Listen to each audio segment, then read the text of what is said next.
Okay, how would Hitler and the Nazis attempt to control Germany? Remember, they had only ever gotten about 38% of the total vote, so the majority of Germans were not Nazis, or were not even prepared to vote for the Nazis. However, the Nazis were not prepared to accept or listen to any criticism or opposition. They were determined to squash or to stamp down on anyone or any organisation that would dare to oppose their regime. They would use fear and terror to scare people into subservience towards the regime, if you like. Okay, Hitler was determined to create something called a police state, where everyone was under some kind of observation or surveillance in one way or another. The main organisation responsible for the police state were, of course, as you know, the SS, or Protection Squad in English. Originally set up simply as Hitler's bodyguard, this organisation will grow and flourish and become a state within a state, responsible for the security of Hitler's regime. Led, of course, by Heinrich Himmler, who is arguably the second most influential and powerful person in Nazi Germany. Okay, how does it operate? The SS has within it the police force, and a section within the police force, most famously associated with fear and terror, is of course the Gestapo. These are secret police, and these police are responsible for spying on people, arresting people, getting in people to inform on people. The whole police state was generated in a way on information given by the public.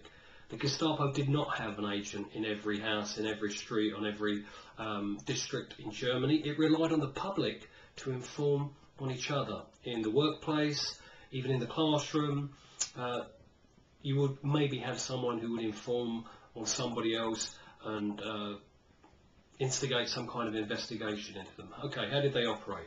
Gestapo typically would come around to your house at the dead of night, wake you up, knock on the door, arrest you, take you to a police station where they would interrogate you, force a confession or your permission to be taken to a camp. Okay, the camps.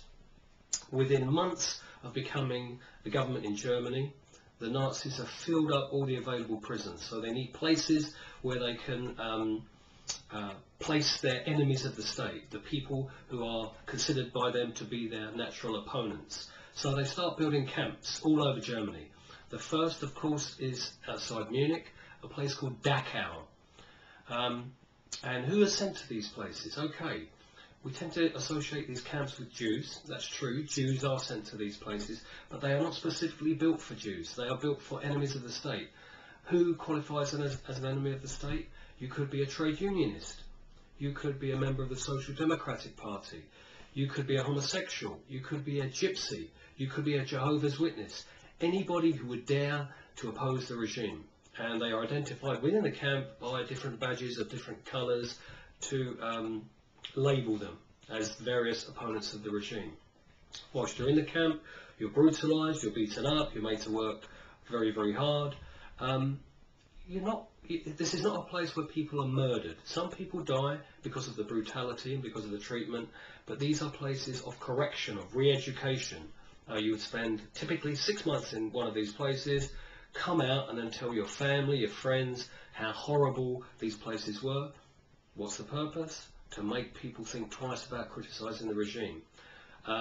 So the Nazis used fear and terror as a weapon to cow their opponents into submission, to make sure that no one would dare to oppose the regime. Okay, what do we have to remember? Fear and terror. The Nazis are going to make people subservient to the regime. Hitler develops a police state. Within this police state, the SS have prominence. The Protection Squad, led by Himmler, the black shirts, the black uniforms, the skull and crossbones on the hat, the Totenkopf.